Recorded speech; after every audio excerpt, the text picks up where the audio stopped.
16장, 계시록 16장 말씀입니다. 봉독하겠습니다. 또 내가 들으니 성전에서 큰 음성이 나서 일곱 천사에게 말하되 너희는 가서 하나님의 진노의 일곱 대접을 땅에 쏟으라 하더라. 첫째 천사가 가서 그 대접을 땅에 쏟음에 짐승의 표를 받은 사람들과 그 우상에게 경배하는 자들에게 악하고 독한 종기가 나더라. 둘째 천사가 그 대접을 바다에 쏟음에 바다가 쏟음에 바다가 곧 죽은 자의 피같이 되니 바다 가운데 모든 생물이 죽더라. 셋째 천사가 그 대접을 강과 물 근원에 쏟음에 피가 되더라. 내가 들으니 물을 차지한 천사가 이르되 전에도 계셨고 지금도 계신 거룩하신 이여 이렇게 심판하시니 의로우시도다. 그들이 성도들과 선지자들의 피를 흘렸으므로 그들에게 피를 마시게 하신 것이 합당하니이다 하더라. 또 내가 들으니 제단이 말하기를 그러하다. 주 하나님 곧 전능하신 이시여 심판하시는 것이 참되시고 의로우시도다 하더라. 넷째 천사가 그 대접을 해에 쏟음에 해가 권세를 받아 불로 사람들을 태우니 사람들이 크게 태움에 태워진지라. 이 재앙들을 행하는 권세를 가지신 하나님의 이름을 비방하며 또 회개하지 아니하고 주께 영광을 돌리지 아니하더라.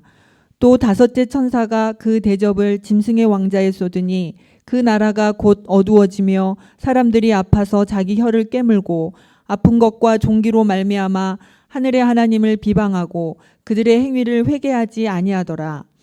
또 여섯째 천사가 그 대접을 큰 강 유브라데에 쏟음에 강물이 말라서 동방에서 오는 왕들의 길이 예비되었더라. 또 내가 보매 개구리 같은 새 더러운 영이 용의 입과 짐승의 입과 거짓 선지자의 입에서 나오니 그들은 귀신의 영이라. 이 정을 행하여 온 천하 왕들에게 가서 하나님 곧 전능하신 이의 큰 날에 있을 전쟁을 위하여 그들을 모으더라. 보라, 내가 도둑같이 오리니 누구든지 깨어 자기 옷을 지켜 벌거벗고 다니지 아니하며 자기의 부끄러움을 보이지 아니하는 자는 복이 있도다. 새 영이 히브리어로 아마게돈이라 하는 곳으로 왕들을 모으더라. 일곱째 천사가 그 대접을 공중에 쏟음에 큰 음성이 성전에서 보좌로부터 나서 이르되 되었다 하시니 번개와 음성들과 우레소리가 있고 또 큰 지진이 있어 얼마나 큰지 사람이 땅에 있어 온 이래로 이같이 큰 지진이 없었더라. 큰 성이 세 갈래로 갈라지고 만국의 성들도 무너지니 큰 성 바벨론이 하나님 앞에 기억하신 바 되어 그의 맹렬한 진노의 포도주 잔을 받음에 각 섬도 없어지고 산악도 간데 없더라. 또 무게가 한 달란트나 되는 큰 우박이 하늘로부터 사람들에게 내림에 사람들이 그 우박의 재앙 때문에 하나님을 비방하니 그 재앙이 심히 크미러라. 저희가 함께 주의 말씀을 듣습니다.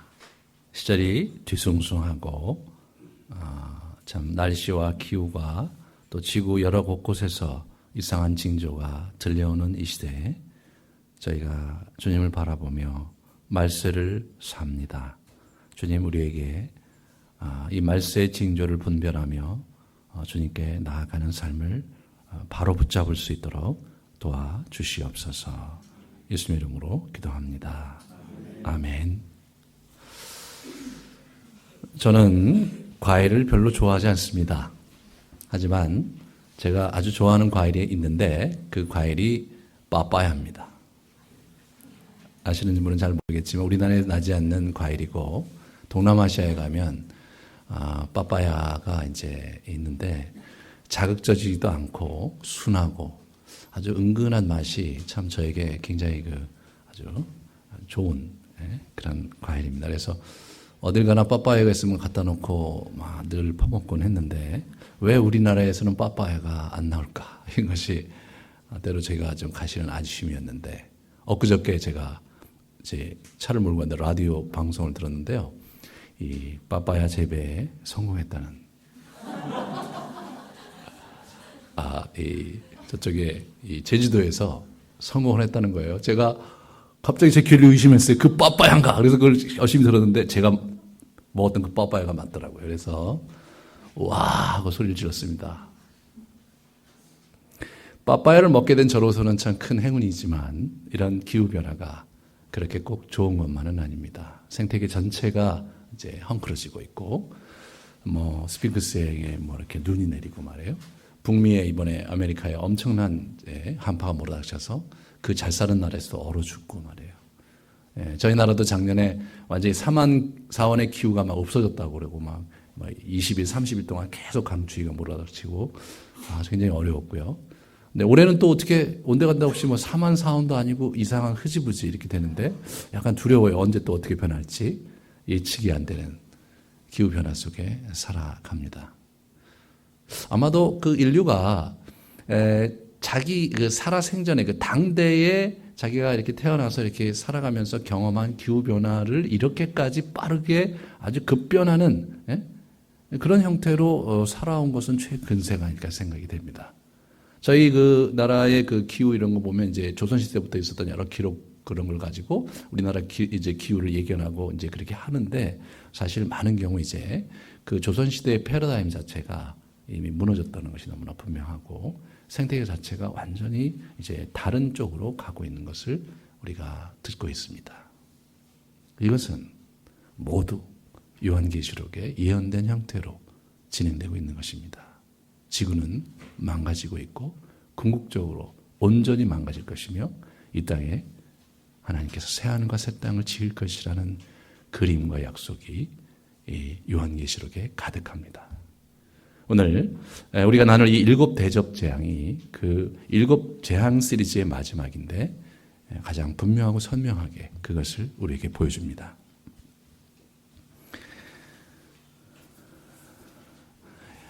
이 계시록은 6장부터 시작해서 16장까지 이 7 인재앙, 그 다음에 7 나팔재앙, 그 다음에 7 대접재앙 이렇게 7 재앙 시리즈 3개가 이렇게 시리즈를 엮이면서 이게 한 몸체를 형성합니다.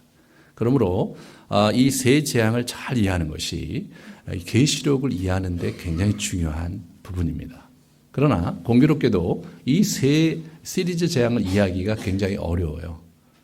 사실 보면 볼수록 무슨 말인지 잘 모르겠고 헷갈리고 이제 그런데 오늘 그걸 말끔히 깨끗하게 정리하고 우리가 새 세상을 살기를 원합니다. 우리 그 16장에 사실 7 대접 재앙의 시작은 15장의 서문이 이제 기록이 된 후에 16장으로 들어간 것입니다. 제가 편의상 16장만 읽었는데 15장을 잠깐 보고 16장으로 넘어가겠습니다. 또 하늘의 15장 1절입니다. 크고 이상한 다른 기적을 보매 7 천사가 7 재앙을 가졌으니 곧 마지막 재앙이라. 하나님의 진노가 이것으로 마치리로다. 이렇게 이야기를 합니다. 그래서 이제 이 마지막에 아주 분명하고도 확실한 재앙이 있으면서 하나님의 재앙이 이제 끝나는 그런 형태로 진행될 것을 언급을 합니다. 그러고 나서는 7 재앙 이야기가 나와야 되는데 사실 7 재앙 얘기가 나오기 전에 2절서부터 4절까지 그 찬양하는 장면이 나와요. 찬양하는. 그래서 우리가 이제 이렇게 요한계시록을 보다 보면 시작하면 여기서 찬양하고 저기서 찬양하고 예배드리고 이제 그런 장면이 곳곳에 펼쳐지는데 지난주에 우리 한태현 목사님 그 설교의 내용에 여러분이 잘 보셨겠지만 이것은 예배의 정황과 예배의 그런 문맥과 컨텍스트 속에서 이 본문이 읽혀지기를 기대했고 그리고 하늘의 마지막 계시가 그런 예배적 상황에서 진행된다는 것을 우리에게 보여주려고 그런 것이다 라는 것을 우리 같이 나눴었습니다. 오늘도 마지막 이 대접재앙 시리즈를 펼치기 전에 사도 요한은 앞부분에 모세의 노래를 이야기를 하고 있습니다. 여기 보면 불이 섞인 유리 바다 같은 것이 있고 이렇게 얘기를 하고요. 그리고 여기 보시면 짐승과 그의 우상과 그의 이름의 수를 이기고 벗어난 자들이 유리 바닷가에 서서 그래서 찬양을 부르는 겁니다. 근데 찬양의 노래의 이름이 하나님의 종 모세의 노래고 어린 양의 노래라 이렇게 얘기를 하고 있습니다. 하나님의 종 모세의 노래 하면 금방 떠오르는 것이 출애굽기 15장입니다. 그래서 출애굽을 이제 14장에 출애굽을 쭉 이렇게 하거든요. 그리고 이제 그렇게 하면서 이제 이 홍해를 건너고 나서 홍해 건너편에서 이 갈라졌던 물 사이로 자기들을 쫓아온 애굽의 바로 군대가 진이겨 들어오다가 거의 다 들어오고 그러자 양물이 이렇게 다시 합쳐지면서 그들을 바다 밑으로 쓸어버리시는 그 놀라운 구원 역사를 그들이 경험하면서 너무나 기뻐서 소고치고 북치고 찬양하면서 부른 노래, 그것이 모세의 노래입니다. 오늘도 이 그 짐승과 그리고 그의 이름에 이렇게 굴복하지 않고 이긴 자들이 모여서 이 노래를 부른 거거든요. 구원받은 자들입니다. 하나님의 언약 백성들이 이 노래를 부르는데 그것은 모세의 노래와 같은 노래인데 사실은 어린 양의 노래다.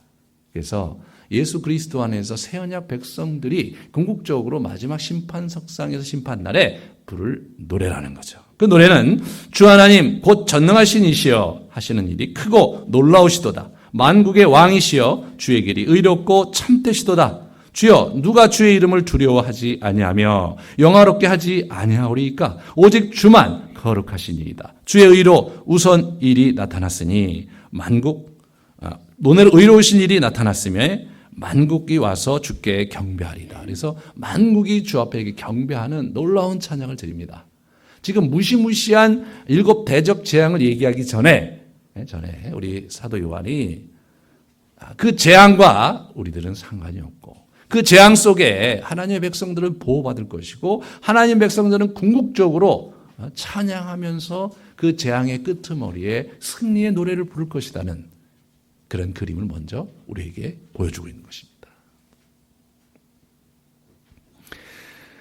하나님의 진노와 하나님의 심판은 궁극적으로 이 하나님을 대적하고 하나님의 백성들을 이렇게 무너뜨리려고 하고 공격했던 그런 악한 세력을 향한 것이지 하나님의 백성, 언약 백성을 향한 것은 아닙니다. 그러므로 우리가 이 요한계시록을 우리가 이렇게 읽어가면서 그 마지막 날에 있을 그 두려운 재앙을 우리가 볼 때 우리가 참 이렇게 두려워하지 않아도 되고요. 겁먹지 않아도 됩니다. 그것은 우리에게 해당되는 것이 아니라 여호와를 대적했고 또 여호와를 믿는 사람들을 핍박했던 그런 사람들의 이야기이기 때문에 그렇습니다. 사실 이제 보시면 막 온 바다가 피로 물들고 모든 생물이 죽어 넘어지고 말이에요. 전염병이 돌아서 막 3분의 1의 사람이 죽어가고 이런 무서운 그림들이 펼쳐져요. 하늘에서 오늘 보면 우박이 오는데 한 달란트 되는 우박이 떨어지는데 한 달란트가 얼마 60kg입니다. 여러분 60kg. 60kg 되는 우박이 하늘에서 떨어진다고 한번 생각을 해보세요. 웬만한 지붕이 다 날아갈 거라고 생각합니다. 여러분. 그렇게 하면서 이제 완전히 초토화되는 그림이 보여지는데 그렇기 때문에 일반 성도들이 이제 이 요한계시록을 읽으면 굉장히 두려운 거예요. 그러한 우박 속에서 내가 살아남을 수 있을까? 온 세상이 피로 물들는데 나는 살아남을 수 있을까? 야, 어떻게 되는가? 이게 두렵고 겁먹을 때 그러한 사람들 사이에 비집고 들어와서 그들에게 아주 은밀하고도 내밀하고도 진정한 어떤 구원의 길을 제시하는 그런 사람들이 그 이단들이거든요. 그래서 예수를 좀 더 잘 믿어야 거기 갈 것 같이 얘기하는데 요한계시록에는 그렇게 있는 게 아니라 요한계시록은요 하나님을 믿는 성도들과 하나님을 믿지 않는 그러한 분들과 그리고 이제 그 뒤에 있는 사단의 세력 이렇게 양분되는 것이지 무슨 그리스도를 믿는 사람들 중에 뭐 이렇게 이런 부분에 있어서 우리가 좀 잘 정리를 하셔야 됩니다. 우리는 오히려 이 그림을 보고 굉장히 기쁜 마음으로 보는 것뿐만 아니라 안타까운 마음으로 그러므로 그 재앙 속에 죽어갈 영혼들을 우리가 구원하기 위해서 우리가 무엇을 해야 되느냐? 우리가 증거 있는 삶을 살고 그들을 하나님 앞에 인도하기 위한 노력을 정말로 더 힘을 기울여서 해야 되겠구나. 그리고 우리가 당하는 이 고난과 고통을 기꺼이 감수하면서 인내로서 우리의 남은 인생을 달려가야 되겠구나. 이러한 목적에서 그러한 의도를 가지고 기록한 책이 요한계시록입니다. 그러므로 절대로 이 책 때문에 두려워하지 마시고 이 책 때문에 떨지 마셨으면 좋겠습니다.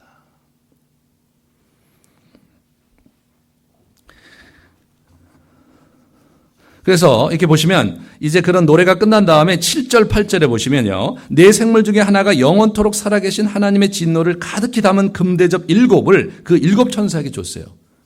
그러니까 이분의 진노, 지난 역사 속에서 있었던 정말 불의하고 말이에요. 하나님을 모독하고 하나님을 대항하고 말이에요. 하나님의 백성들을 짓눌렀던 그 수많은 악한 세력과 악한 무리들에 대한 그 분노를 참으시다가 이제 마지막 때에 7 대접에 나눠서 담아서 가득한, 대접은 좋아요. 금대접이니까. 그래갖고 마치 상처럼 이렇게 딱 하사를 하면서 이 재앙이 펼쳐지는 장면을 보게 됩니다.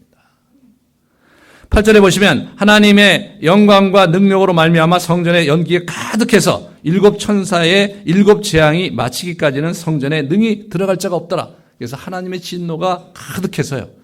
이 재앙이 끝날 때까지는 그 진노를 어떻게 풀어드릴 수도 없고 감히 두려워서 범접할 수 없는 그런 분위기가 천상에 이렇게 감돌고 있었습니다. 그런 상황에서 이제 16장의 7 대접 재앙이 펼쳐지는 것입니다.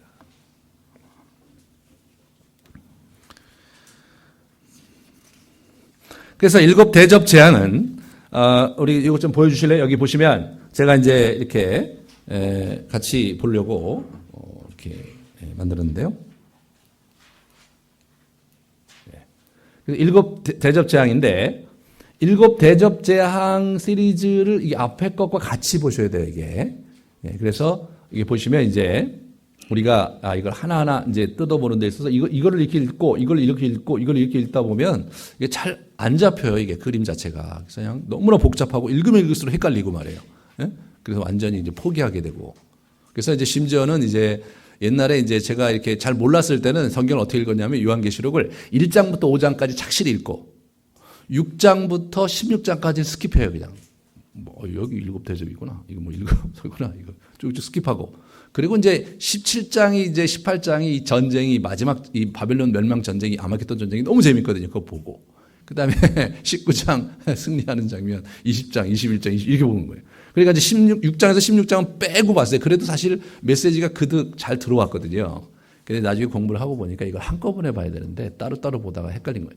그래서 이제 이거를 여러분 한꺼번에 이렇게 보셔야 돼요. 한꺼번에. 그래서 보시면 이게 대접 심판 시리즈가 쭉 이렇게 쭉 있고요. 여기 나팔 시리즈 쭉 있는데 이렇게 보실 때 첫 4개가 좀 이렇게 비슷하게 흘러가요. 첫 4개가. 그 다음에 나머지 3개는 좀 다르게 나와요. 그럼 첫 4개를 보시면 여기 보시면 흰 말과 붉은 말과 검은 말과 청황색 말, 옛날에 아주 아득히 기억나실지 모르겠는데 저는 그런 얘기를 제가 옛날에 했습니다. 그래서 벌써 작년이니까 옛날이잖아요. 그래서 근데 그런 얘기가 있었어요. 근데 다시 한번 회상을 하시고 이럴 때 뭐냐면 이게 전쟁과 이 기근 그리고 전염병 이런 것들로 인해서 굉장히 큰 재앙이어서 많은 사람의 인명이 손실되는 그런 그림이 그려졌고요. 마지막 이 넷째 생물에서 청황색 말인데 검과 흉년과 사망과 땀 짐승 이렇게 4개 사중 저주라고 그러는데 이것은 뭐냐면 구약의 언약의 저주. 이 신에선 언약을 체결하고 해서 언약을 지키지 않는 이스라엘 백성들에게 하나님이 이제 베푸시겠다는 언약의 저주, 사중 저주가 들어와 있는 거예요. 그러니까 지난번에 제가 말씀드렸을 때 인재판 시리즈에서 우리가 볼 수 있는 것은 뭐냐면 이는 누가 떼냐면 그죠? 우리 5장에 보면 예수 그리스도 죽임당한 어린 양 예수 그리스도가 인을 떼시거든요. 그래서 마지막 이 심판을 여시거든요. 그러니까 이 심판 자체가 예수 그리스도에게서 시작된다. 두 번째로 첫 번째는 뭐냐면 언약의 저주의 형태로 이게 진행이 되는 거예요. 언약의 저주의 형태로. 그래서 실제로 이제 이런 재앙과 저주가 이렇게 펼쳐지면서 이렇게 회개가 요청이 되는 거예요. 회개가. 그런데 많은 사람도 회개하지 않아요. 언약의 저주와 언약의 징계는 회개를 하라는 요청이시거든요. 그것이 이게 인재앙이 갖고 있는 중요한 특징입니다. 근데 나팔하고 대접은 비슷해요. 나팔은요, 보시면 피 섞인 우방이 땅에 떨어집니다. 여기 보면 대접을 땅에 쏟아요. 여기 보면 불 붙은 큰 산이 바다에 던져져요. 대접을 바다에 쏟아요. 여기 보시면 큰 별과 강 물샘이 떨어지는데 큰 별이 강과 물샘에 떨어지는데 여기 보면 강과 물 근원에 떨어지죠. 그 다음에 여기 보면 해, 달, 별 각 3분의 1이 침을 받아 어두워지는데 대접을 해에 쏟아요. 그러니까 이게 어떻게 되는 거냐면 땅과 바다와 강과 물, 강과 샘, 그 다음에 어떻게 이거 먹는 물이잖아요, 그죠? 샘. 그 다음에 여기 보시면 이제 해달, 별 이렇게 되죠, 우주죠. 여기 똑같아요. 땅과 바다와 강과 물 근원, 그 다음에 해 이게 똑같습니다. 그래서 이 우주 창조계 전체를 상징하는 그러한 표현들로 4개가 쭉 있고 거기에 이제 해당되는 그러한 재앙들이 쭉 펼쳐지는 거예요. 그래서 여러분 제가 이제 여기 이렇게 여러분 이제 제가 이렇게 나눠드렸어요. 여러분 집에 가서 이것도 찾아보다가 짜증을 냈어요. 저도 이제 읽다 보니 짜증이 내 막 왔다가 막 6장 보다가 이제 저쪽에 또 막 7장 보고 막 9장 보고 막 그래서 제가 이게 만들어드렸습니다. 이거 제가 만들어드렸으니까 집에 가서 이렇게 묵상하면서 쭉 보시면 목사님 참 귀한 일 하셨구나 그렇게 생각하실 거예요.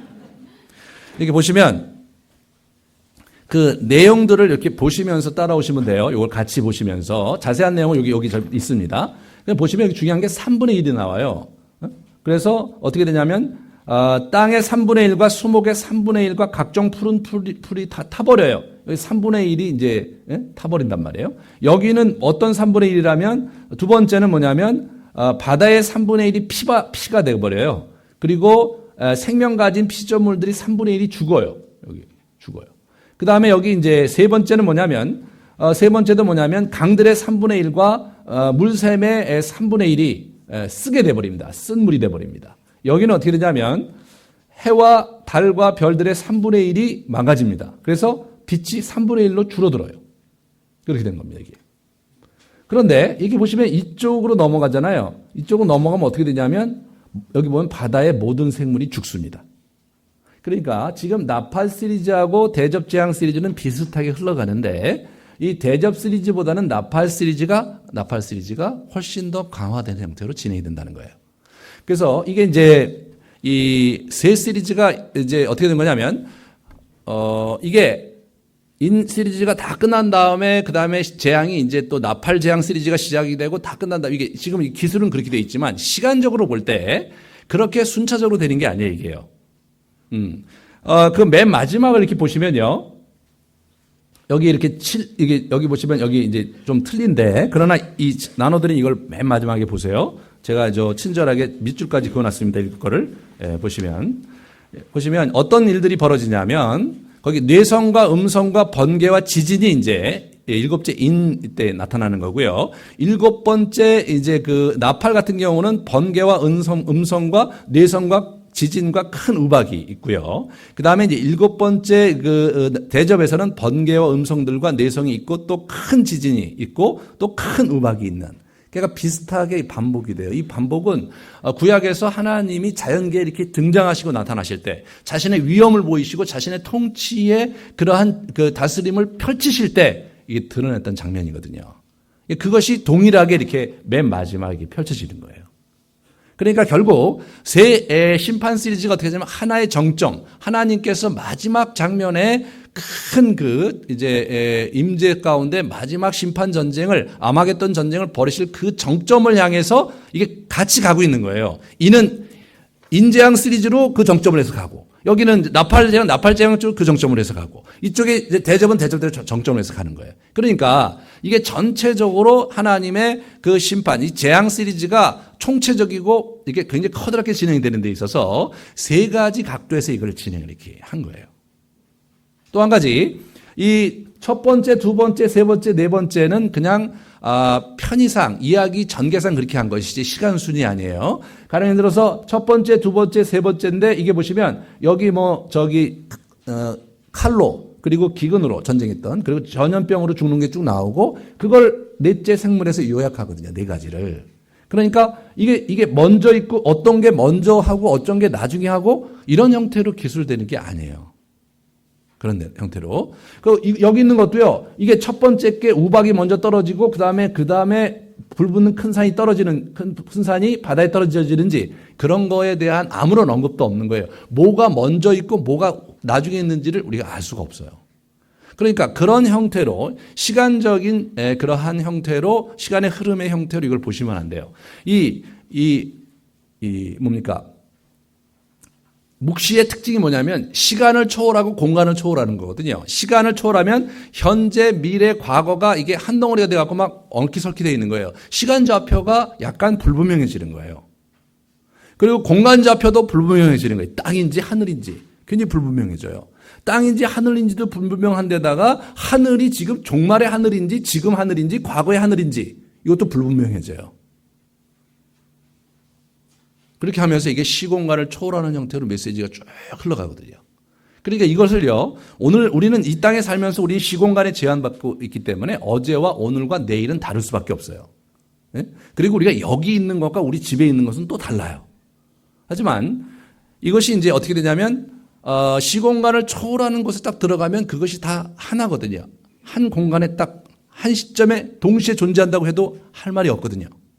그 예가 뭐냐면 이 원자 핵이 있으면 그 핵 주변에 이 전자들이 돌아다니는데 일렉트론 장글이라고 그래요. 그 전자들이 돌아다니는데 빛의 속도로 돌아다니기 때문에 어떻게 되냐면 여기도 있고 여기도 있고 여기도 있고 막 있는 거거든요. 동시에 여기도 있고 여기도 있고 여기도 있고 여기도 있고 이렇게 되는 거예요. 그래서 이제 그 처음에는 궤도로 생각했다가 지금 확률로 이렇게 얘기하거든요. 여기 있을 확률이 몇 퍼센트 뭐 이런 식으로 해갖고 그걸 이제 기술을 합니다. 이게 그 전공하신 분들은 이제 아실 텐데 저도 과거에 조금 화학을 공부했기 때문에 제가 조금 말씀드린 건데 그 과목은 F를 받았습니다. 제가 그 부분에서 우리가 이제 여기 볼 때는요, 이 시공간을 초월하는 이 상황을 딱 들어가면 과학하신 분들은 이 일렉트론 장글과 같다 이렇게 생각하시면 그러면 그냥 모든 게 다 이해가 되는 거예요. 그래서 우리가 생각하는 형태의 시공간에 펼쳐지는 것은 어떻게 펼쳐지냐면요, 전혀 별개의 문제입니다. 그거는요. 펼쳐져 봐야 하는 거예요, 그건.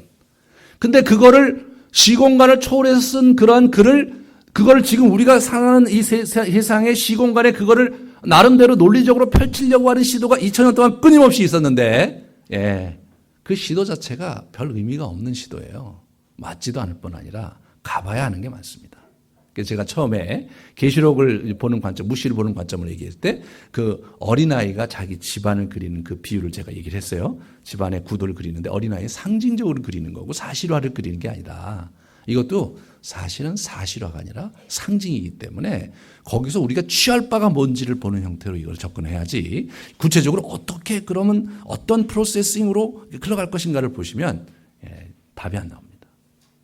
그러면 이제 이 세 시리즈가 하나의 그 커다란 심판을 다양한 각도에서 얘기한 것이다.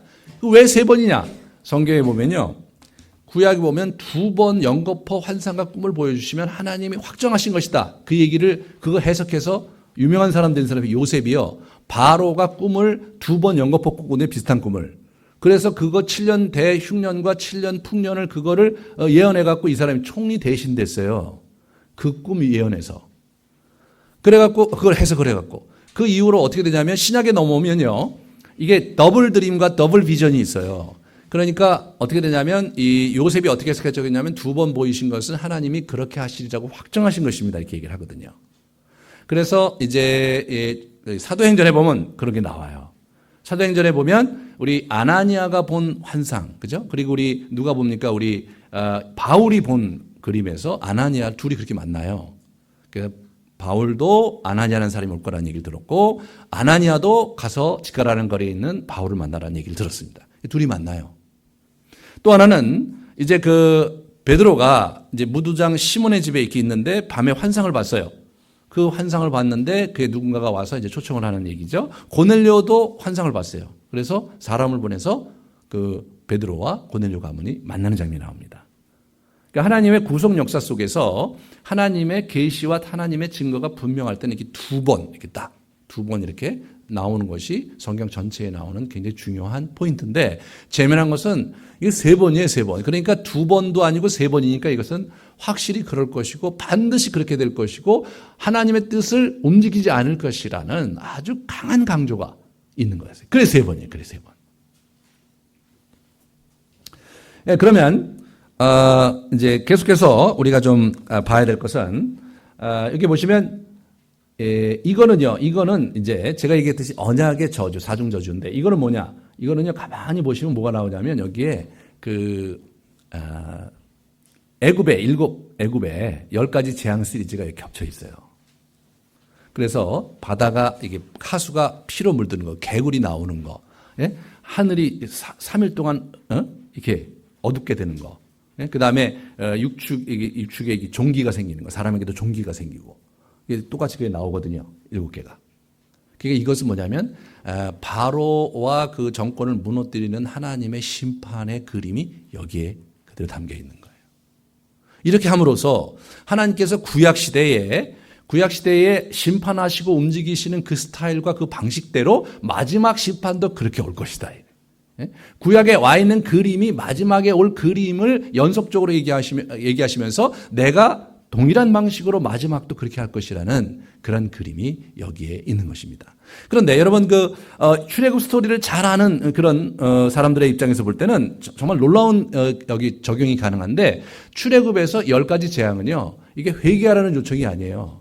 자기 자신이 전능자이심을 알게 하려고 나는 전능한 여호와의 이름을 알게 하려고 하는 그런 징계였지 그런 재앙이었지 바로와 그의 군대를 회개시키려는 재앙이 아니었어요.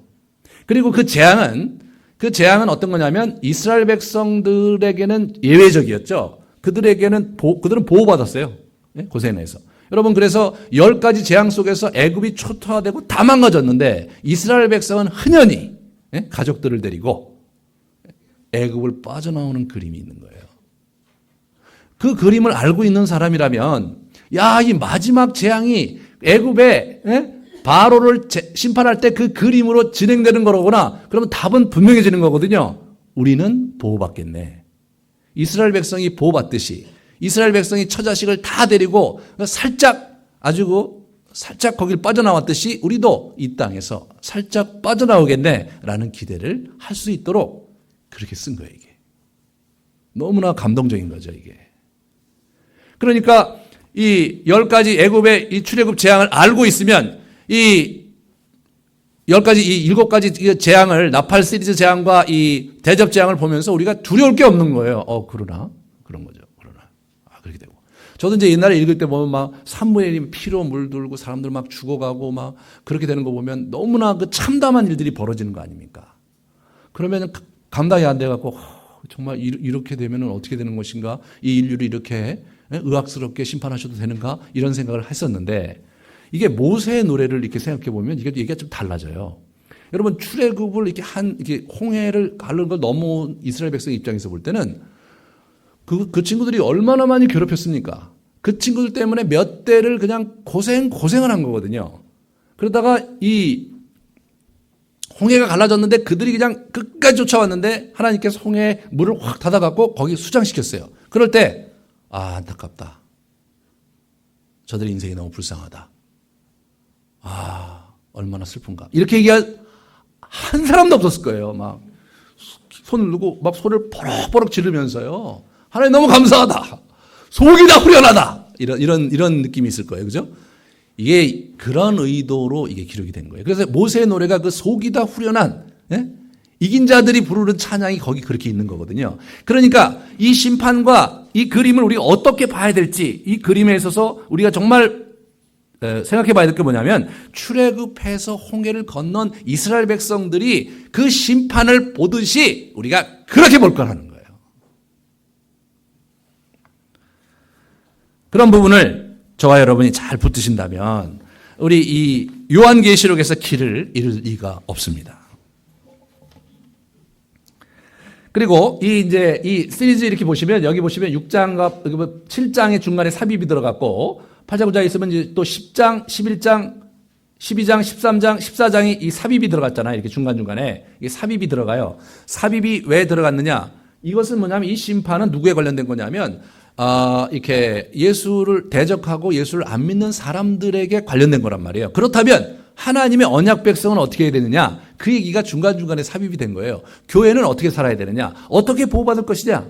그 얘기가 우리 7장, 그 다음에 11장부터 14장. 그래서 지난번에 14장에 그 14만 4천이 하나님께 노래 부르고 찬양하고 말이에요. 정말 기뻐서 하나님께 드리는 그렇게 우리는 보호받을 것이라는 얘기를 하고 있고, 동시에 교회는 그러면 그 시대를 어떻게 살아가야 되느냐? 증거로서.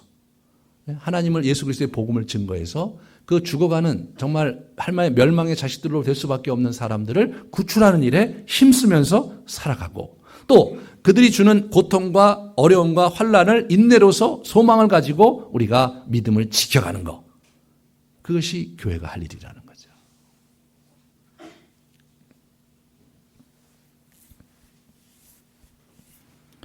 그래서 이제 어떻게 되는 거냐면 이게 쭉 흘러가고요. 여러분들이 이제 이게 이제 상황이 어떻게 되는가를 이렇게 잘 보시고 그리고 어떤 사람들은 정말 예수를 믿게 될 테니까 그걸 위해 최소한 노력을 하지만 또 다른 사람들은 끝까지 예수를 거역하고 믿지 않을 사람이 있다는 얘기를 오늘 이제 하고 있는 것을 이렇게 보게 됩니다. 그래서 우리 오늘 본문에 이렇게 보시면 그런 부분들을 우리가 읽을 수 있게 되죠. 죄송합니다. 9절 보시면요. 9절. 사람들이 크게 태움에 태워진지라 이 재앙들을 행하시는 권세를 가지신 하나님의 이름을 비방하며 또 회개하지 아니하고 주께 영광을 돌리지 아니하더라. 이렇게 영광을 안 돌리는 거예요. 11절에 아픈 것과 종기로 말미암아 하늘에 하나님을 비방하고 그들의 행위를 회개하지 아니했어요. 아픈 것과 종기. 그러니까 이 사람들이 병 때문에 너무 고통을 당하는 거예요. 그럼에도 불구하고 하나님께 회개하지 않는 사람들이 있는 거예요. 그러니까 우리가 이게 좀 잘 봐야 돼요. 이 일곱 대접 또는 일곱 나팔 또는 일곱 인 시리즈는 우리가 한때, 두때, 반때 계속 그 얘기했잖아요. 그게 뭘 의미하느냐면 초림부터 재림까지 기간이거든요. 그 초림부터 재림까지 하나님이 내리실 심판의 양상이 저렇다는 거예요. 그런데 저것이 어떤 형태로 펼쳐질지는 잘 모르는 거예요, 우리가. 잘 모르는 거예요. 근데 첫 번째 중요한 건 자연재해가 계속된다는 거예요. 그래서 자연이 뭐예요? 점점점 망가진다는 거예요. 그래서 궁극적으로 어떻게 돼요? 21장에 새하늘과 새 땅을 여기다 건설하시는 거예요. 그래서 뭡니까? 이 지구가 지금 병들고 있고 망가지고 있다는 것은 뭐 누구나 다 하는 일이에요, 지금. 그리고 범상치가 않고 이렇게 살다가는 우리 후손들이 어떻게 살까 고민이 되는 것이 현실입니다. 이게 현실이에요. 그렇지만 궁극적으로 성경은 뭘 얘기하냐면 그렇게 가다가 결국 이 지구를 만약 뒤에 엎으셔갖고 새하늘과 새 땅을 이곳에다 만드실 것이라는 것이 성경의 가르침입니다.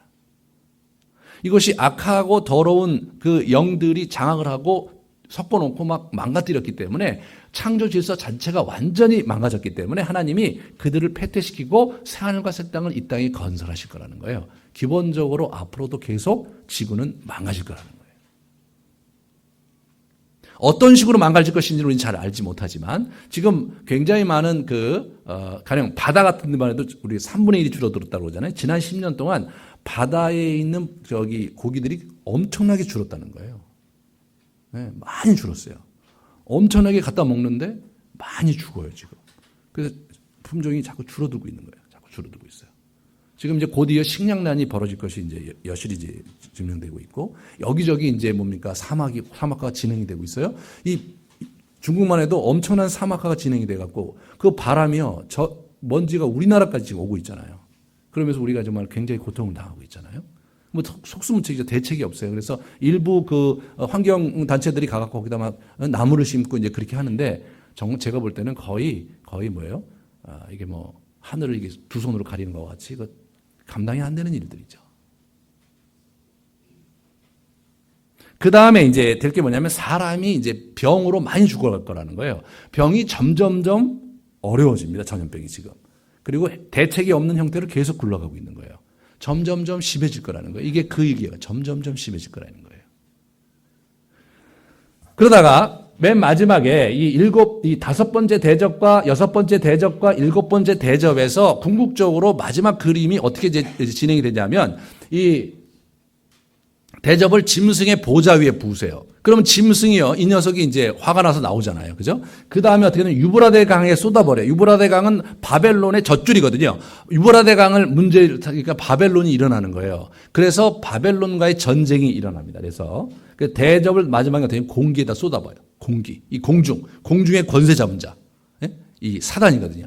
거기다 쏟는 거예요. 그렇게 하시면서 어떻게 되냐면 아예 공개적으로 사단에게 선전포고하고 마지막 전쟁을 불사하시는 형태로 일을 벌리시는 거예요.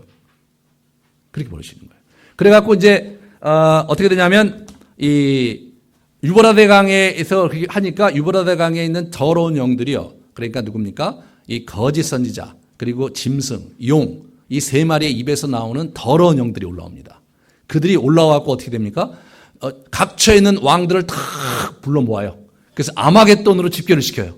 그 아마겟돈에서 대판 이제 하나님의 군대와 싸우는 이야기, 그것이 다음 주에 할 17장, 18장 그 전쟁입니다. 마지막 전쟁이에요. 그래서 하나님께서 그들에게 싸움을 걸어서 끌어내서 아마겟돈 와갖고 거기서 엄청 큰 전쟁을 벌리실 작전으로 흘러가게 됩니다. 우리는 이 심판, 여기 이제 이 심판과 이 인심판과 나팔 시리즈에서 마지막 7번째 재앙이 안 나와요. 계속해서 다음으로 연결이 되거든요. 그러다가 맨 마지막에 여기 실체가 드러나면서 공중의 권세 잡은 자와 이렇게 대적하시는 하나님을 보게 됩니다. 여기서 아마겟돈이라고 있는데, 이 아마겟돈은 하르무기또라는 히브리어에서 나온 말인데, 그것은 이제 구약시대에 무기또라는 곳이 있었어요. 거기는 그 이스라엘에서 굉장히 커다란 평원인데, 거기가 이제 전쟁터였어요. 늘 이쪽에 에기프트 쪽에서 가면은 그 평원이 있어. 거기서 맞닥뜨려서 적군을 보게 되고, 저쪽에서 메소포타미아 진영도 와서 거기서 많이 싸웠어요. 많이 죽고, 사사시대에서 거기서 굉장히 많이 죽었어요. 최근 새에는 우리 그 나폴레옹이 이집트를 가다가요, 거기를 들린 거예요. 그래서 나폴레옹이 뭐라고 그랬냐면, 여기는 적어도 2억 명의 군대를 집결시켜서 싸울 만한 곳이다라고 이 전략가가 한 얘기예요. 거기가 큰 전쟁이 가능한 곳인 거예요. 거기 무기또가 별로 높지 않은데, 그 평원이니까 거기 올라가면 이제 전체가 전망이 들어오기 때문에 그 전략적 요충지인 거예요. 여러 차례 요새가 있었던 흔적이 최근에 발견이 됐어요. 그 무기또에서 전쟁이 벌어질 거라는 거예요. 그런데 그래서 아마겟돈이거든요. 그 아마겟돈에서 전쟁이 그럼 아마겟돈이 도대체 그러면 구체적으로 지리적으로 거기서 벌어질 거냐? 예, 그렇게 생각하시면 안 돼요. 성경이 여기 상징을 많이 쓰기 때문에 이미 스가랴 선지자가 이 무기또를 상징화시켰어요. 거기에 수많은 왕들이 와서 애곡하고 전쟁 속에 패퇴하고 그럴 것으로 이미 상징화시켰어요. 그 스가랴 선지자가 상징화된 무기또를 우리 그 요한계시록에서 요한이 끌어다 쓴 거예요. 그래, 거긴 뭐냐면 열방의 왕들이 와서 거기서 마하고 슬피 울며 곡을 할 그런 곳이라는 거예요. 그 다음에 이제 바벨론이 나와요. 유브라디스 강이 바벨론. 바벨론은 과거에 이스라엘을 패퇴시키고 이스라엘을 포로로 잡아갔던 그런 나라가 바벨론이에요. 그러니까 바벨론은 어떻게 되냐면 상징적으로 하나님의 언약 백성을 괴롭히고 성전을 무너뜨리는 아주 대표적인 그런 나라예요. 근데 이 바벨론이 그 당시에 누구냐면 로마죠. 로마가 지금 그러고 있어요. 예. 그런데 뭐냐면 바벨론은 1차적으로 로마이지만 로마만을 상징하는 것도 아니에요. 앞으로 오고 오는 계속되는 정권들 속에서 하나님의 언약 백성을 짓밟고 여호와를 모독하고 하나님을 대적하는 수많은 정치 집단, 수많은 세력의 핵심 그룹으로서 실체로서의 상징이 바벨론이에요. 그죠? 그래서 바벨론이 이제 여러 그림으로 우리가 묘사할 수가 있는 거죠.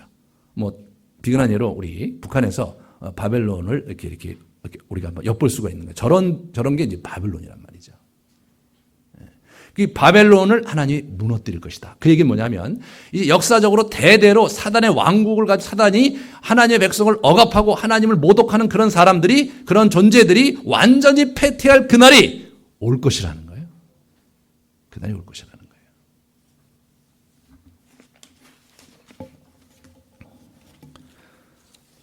우리는 이런 장면에서 이 사단의 3인방의 모습을 좀 이렇게 엿봐야 됩니다. 그래서 우리가 이제 이 보시면 13절, 16장 13절에 보시면 내가 보매 개구리 같은 새 더러운 영이 용의 입과 짐승의 입과 거짓 선지자의 입에서 나온다. 용과 짐승과 거짓 선지자. 이게 사단의 3인방이거든요. 이 친구들이 어떤 친구들이냐면 하나님이 삼위일체니까 자기들도 그렇게 셋이 같이 돌아다니면서 이제 이렇게 엉뚱한 짓을 하는 놈들이죠.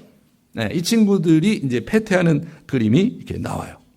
그래서 여기서 이제 그들의 하수인인 더러운 영이 이제 이렇게 전쟁을 이제 이렇게 도모하고 준비하는 걸 이렇게 쭉 보여주는데, 궁극적으로 20장 2절에 보시면, 19장 19절 20절을 보시면요. 19장 19절 20절을 보시면 또 내가 보니 짐승과 땅의 임금들과 그의 군대들이 모여서 그 말탄 자와 그 군대와 더불어 전쟁을 일으키다가 짐승이 잡히고 그 앞에서 표적을 행하던 거짓 선지자도 함께 잡혔으니 이는 짐승의 표를 받고, 예, 그의 우상에게 경배하던 자들을 표적으로 미혹하던 자라. 이 둘이 산채로 유황불에 불못에 던져지고. 그래서 처음에 누가 잡히냐면 짐승과 그리고 우리 그 거짓 선지자가 잡혀요. 근데 짐승과 거짓 선지자보다 더 우두머리가 누구냐면 사실 용이잖아요. 용이 짐승을 오스트라리아에서 자기 동반자로 불렀고, 그 다음에 그 뒤에 나중에 거짓 선지자가 이렇게 나온 거거든요. 그러니까 성부 하나님이 용이 지가 성부라고 생각한 거고요. 그 다음에 짐승은 이제 성자고요. 그 다음에 성령이 거짓 선지자인 거예요. 나름대로 그림을 이제 잘 그리긴 한 것 같아요. 근데 이 친구들이 이제 그렇게 패퇴하고 20장 2절에 보면 용이 결박당하고 20장 20절에 보면 용이 이제 불못에 던져지는데 불못에 던져질 때 안 믿는 자들도 함께 던져진다. 성경에서 얘기하는 그 지옥은요, 사실은 이 유황 불못이에요. 지옥 자체가 이 불교 개념이기 때문에 사실 별로 그렇게 정확한 개념은 아닙니다. 불못에 그들이 던져지는 거예요. 이 그림을 초대교회 성도들에게 이렇게 보여주시는 거죠. 그러면서 너희들이 궁극적으로 너희들을 괴롭히고 있는 저 정권의 그 뒤에 있는 그 용과 짐승과 거짓 선지자들이 결국은 패퇴할 것이다. 그의 나라엔 바벨론이 패퇴할 것이고 그 우두머리인 새 동반자 3인방도 결국은 패퇴할 것이다. 그렇다면 우리는 어떻게 살아가야 되겠는가? 성도는 어떻게 살아가야 되겠는가? 15절에 그 포인트가 있습니다. 그 입에서 아니죠, 죄송합니다. 16절 15절 보라 내가 도둑같이 오리니. 이 도둑같이 온다는 얘기는 예수님부터 시작하신 거예요. 도둑같이. 그러니까 이 마지막 이 멸망의 때가 다시 말해서 마지막 전쟁 속에서 확실한 심판이 가시적으로 완성되는 그때가 도둑같이 온다는 거예요. 도둑같이. 그러므로 우리가 준비해야 되는 거예요. 그 다음에 깨어서 자기 옷을 지켜 벌거벗고 다니지 아니하며. 깨옷을 자기 옷을 지키는 거예요. 예수 그리스도로 옷 입는 거잖아요. 그걸 지키는 거예요. 그리고 어떻게 돼요? 깨끗이 빨라고 나와요. 예수 그리스도의 보혈로 자꾸 빨고 깨끗한 옷으로 준비되면서 이 땅을 살아라 이거예요. 그날을 준비하며 살아라 이거예요. 두려워하지 말고 마지막 때를 어려워하지도 말고 정말 우리가 이 땅에서 이렇게 경건하게 하나님을 섬기고 늘 자기를 돌아봐서 자기의 죄를 깨끗하게 하려고 우리가 주님 앞에 나아가고 그리고 할 수만 있으면 이웃에게 복음을 증거하고 그들도 주의 백성이 될 수 있도록 우리가 힘쓰면서 우리의 인생을 살아가라는 거죠. 저와 여러분이 참 이런 삶의 태도를 가지고 정말 시절이 두숭숭하고 자연재해가 막 일어나고 말이에요. 정권들이 막 굉장히 어려워지고 삶의 현장이 굉장히 힘들어지는 이런 상황이지만 우리가 소망을 갖고 하나님 나라의 백성으로서 겸허하게 하루하루를 성결한 삶으로 살아가는 복된 여러분 되시기를 축원합니다.